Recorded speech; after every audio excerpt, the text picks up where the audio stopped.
औषध नाही, इंजेक्शन नाही, आता ऑपरेशन शिवाय पाठ आणि मानेच्या दुखण्यापासून आराम मिळवा. NC वेलनेस सेंटर, नवल पेट्रोल पंपासमोर, रेल्वे लाईन, सोलापूर. सोलापुरातील जिल्हा कौटुंबिक न्यायालय येथे 80वा स्वातंत्र्य दिन मोठ्या उत्साहात संपन्न झाला. यावेळी मोठ्या संख्येने वकील बांधव उपस्थित होते. Bar council of Maharashtra and गोवाचे सदस्य ॲडव्होकेट मिलिंद थोबडे, बारचे अध्यक्ष संतोष पाटील, फॅमिली कोर्ट येथील बारचे अध्यक्ष नितीन स्वामी व सर्व पदाधिकारी सदस्य उपस्थित होते. मुख्य कौटुंबिक जिल्हा न्यायाधीश श्रीमती मोहिते मॅडम यांच्यासह ॲडव्होकेट DN भडंगे हे देखील उपस्थित होते.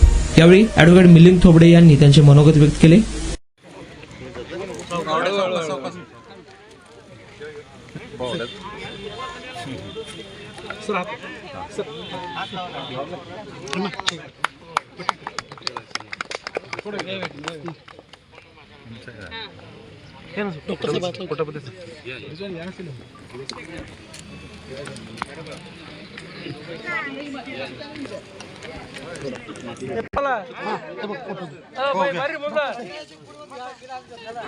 ಅದು ಗಿಡದ ಅದು ಯಾವಾರ ಹಚ್ಚಾರ ಅದು ಫೋಟೋ ತಕ್ಕೋರಿ ಬರ್ಬೇಕಾದ್ರೆ ಗಿಡ बरोबर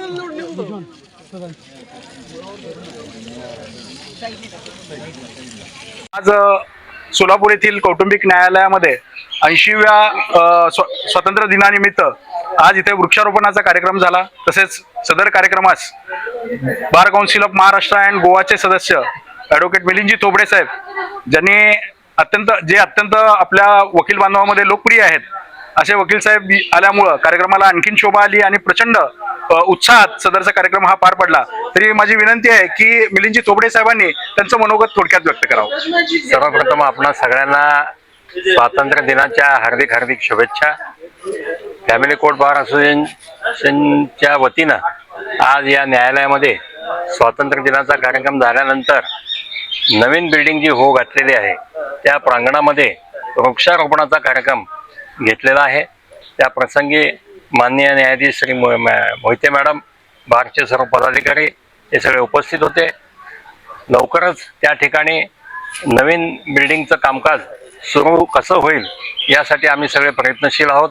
परंतु त्याकरता अगोदर वृक्षारोपणाचा जो कार्यक्रम घेतला तो निश्चितच कौतुकास्पद आहे. कारण आपल्या सगळ्यांना माहिती आहे की सोलापूरसारख्या ठिकाणी वृक्षांची अतिशय गरज आहे. आपल्याकडे ऊन खूप असतं, पाऊस कमी पडतो आणि ह्या सगळ्यांना जर वृक्षाने आपण रोपण करून जर त्याला चालना दिली तर निश्चितच वातावरणामध्ये बदल होईल आणि आलेल्या पक्षकारांना एक सकारात्मक त्या ठिकाणी वातावरण तयार होईल. या दृष्टीने हा अतिशय चांगला कार्यक्रम बारच्या पदाधिकाऱ्यांनी घेतला. त्यांचं मनापासून अभिनंदन आणि पुन्हा एकदा सगळ्यांना स्वातंत्र्य दिनाच्या हार्दिक शुभेच्छा. सध्या आपल्या सोलापुरात कौटुंबिक न्यायालयामध्ये फक्त एकच कोर्ट आहे.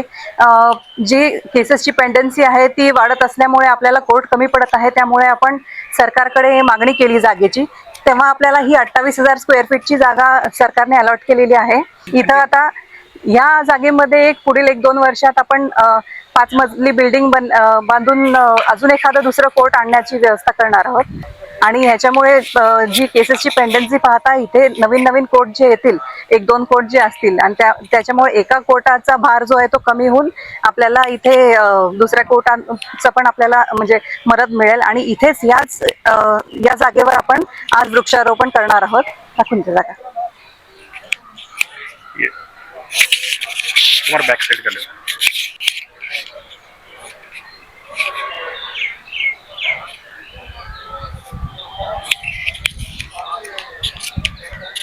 सोलापुरातील जेवढे सिनियर ज्युनियर जेवढे वकील आहेत त्या सगळ्या वकिलांच्या हस्ते आपण इथं आज वृक्षारोपण करणार आहोत. धन्यवाद. आणि आता अवस्था अशी व्हायला लागली होती की मी बसत किंवा उभं राहत नव्हतो तर जास्तीत जास्त झोपून राहायचा प्रयत्न करायचो. सलगपणे आपण एखादं काम करायला लागलो की बॅकमध्ये पेन येतोय. सुरुवातीला मी त्याला इग्नोर करायचा प्रयत्न केला. त्याच्यानंतर मला जाणवलं की इग्नोर करून हे काही कमी होत नाही. या ट्रीटमेंटच्या दरम्यान मला कुठल्याही गोळ्या किंवा इंजेक्शन घेण्यासाठी सुचवलं गेलं नाही. मला पाठदुखीचा खूप त्रास होता. आयुष हॉस्पिटल जयसिंगपूरमध्ये दाखवलं. त्यांनी त्यावर मला सर्जरीचा सल्ला दिला. त्यामुळे मी आज साधारणपणे 90% पर्यंत रिलीफ आहे. 1 वर्षापासून कंबरदुखीचा त्रास जाणवू लागला. जवळपास माझे आज 20 सेशन झाले तर मी आज ठणठणीत बरा आहे.